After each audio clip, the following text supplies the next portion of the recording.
சேலம் பெங்களூர் சாலையில் கமலாபுரம் விமான நிலையம் பகுதியில் தொடங்கி தாரமங்கலம், இளம்பிள்ளை, நடுவநேரி, காக்காபாளையம், ஆட்டியாம்பட்டி மற்றும் வெண்ணந்தூர் வழியாக மல்லூர் இணையும் வகையில் 45 கிலோமீட்டர் நீளத்திற்கு விரிவான திட்ட அறிக்கை தயாரிக்கும்படி இந்திய தேசிய நெடுஞ்சாலை ஆணையம் மூலமாக நடைபெற்று வருகிறது.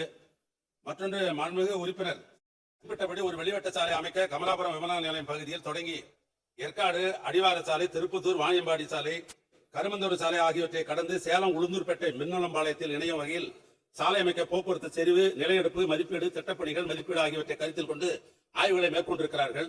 மின்னம்பாளையத்திலிருந்து மல்லூர் செல்லும் பகுதியிலே மழை அதிகமாக இருக்கிற காரணத்தினால் அந்த பகுதியிலே சாலை போடுவதற்கு சாத்தியக்கூறு இல்லை. ஆக 3 கட்டமாக பிரிக்கப்பட்டு 2 கட்டத்திற்குரிய டிஐபிஆரும் டிபிஆரும் இப்போது நடைபெற்றுக் கொண்டிருக்கிறது. அது விரைந்து அதை செயலாற்றுவதற்கு ஒன்றிய அரசாங்கத்திற்கு நேரடியாகவும் அல்லது கடிதத்தின் மூலம் வலியுறுத்தப்படும். மாண்புமிகு பேரவைத் அவர்களே, அமைச்சர் அவர்கள் இந்த வெளிவட்ட சாலை விரைந்து அமைக்கப்படும் ஒரு பகுதி தவறுன்னு சொல்றதுக்கு நெஞ்சார்ந்த நன்றி தெரிவித்துக் கொள்கிறேன். அதே மாதிரி நம்ம கேஆர் தோப்பு இருந்து முத்துராயக்கம்பட்டி வரையிலும், அழகு சமுத்திரத்திலிருந்து முத்துராயக்கம்பட்டி வரையிலும் சாலை ரொம்ப குறுகலாக இருக்கிறது. அதே மாதிரி பெங்களூரு பைபாஸ் ரோட்ல அரசு பொறியியல் கல்லூரி அங்கிருந்து முத்துராயக்கம்பட்டி பச்சாய்கள் வரைக்கும் ரொம்ப முக்கியமான இந்த 3 சாலைகளையும் விரிவாக்கம் செய்ய வேண்டும். அதே மாதிரி சேலம் முக்கியமான பகுதி பள்ளப்பட்டி சூரமங்கலம் சாலையில வரலட்சுமி திருமண மண்டபத்தின் பக்கத்துல குழாய் பாலம் இருக்கிறது. எங்களுடைய மாண்புமிகு சுற்றுலாத்துறை அமைச்சர் சொல்லும்போது அவர் ஆய்விலே மாண்புமிகு ராஜன் அவர்கள் ஆய்விலே சொல்லும்போது கூட அந்த பாலத்தை உடனடியாக செப்பனிட்டு தர வேண்டும் என்று அன்றைக்கு சொன்னார்கள். அந்த குழாய் பாலத்தை மாற்றி பெட்டி பாலமாக மாற்றி தர வேண்டும். அதுவே மாண்புமிகு அமைச்சர் அவர்களிடத்தில் 2 ரவுண்டான கேட்டேன். நம்ம புதுரோட்டிலையும் பால்பனைக்கு பக்கத்திலையும் புதுரோட்டில் ரவுண்டானா 5.5 கோடியிலே அமைத்து மிகச் சிறப்பாக வேலை செய்து கொண்டிருக்கிறீர்கள். அதே மாதிரி பால் பண்ணையிலையும் 1.25 கோடியிலே ஒரு ரவுண்டான அமைத்து கொடுத்திருக்கிறீர்கள்.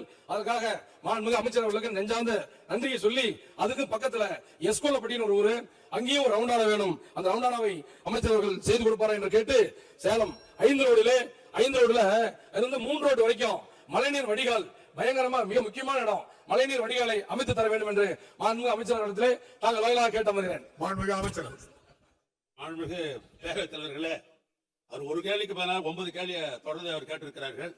எனக்கு வந்திருக்கிற பதிலின் அடிப்படையில் அவருக்கு நான் பதில் சொல்ல முன்மொழிகிறேன். இந்த 5 ரோடு பகுதியில் பொதுவாக நெடுஞ்சாலைத்துறை சாலையிலே கழிவுநீர் வடிகால் அமைப்பதில் மழைநீர் வடிகால் மட்டுமே அமைக்கப்பட்டு வருகிறது. ஏன்னா கழிவுநீர்லாம் நெடுஞ்சாலைத்துறை அமைப்பதில் அதெல்லாம் கார்பரேட் தான் அமைப்பாங்க. இருப்பினும் மாண்புமிகு உறுப்பினர் குறிப்பிட்ட நெடுஞ்சாலைத்துறை பராமரிப்புள்ள சாலையாகிய சாலை 1.2 கிலோமீட்டர் நீளத்தில் மழைநீர் வடிகால் அமைப்பதற்கு அரசின் நிதிநிலைக்கு ஏற்ப இந்த ஆண்டு அது பரிசீலிக்கப்படும்.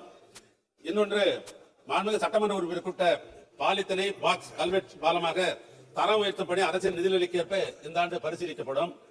மாண்புமிகு உறுப்பினர் குறிப்பிட்ட சாலை நெடுஞ்சாலைத்துறை பராமரிப்பில் உள்ள செவ்வாப்பேட்டை இளம்பிள்ளை சாலையாகும்.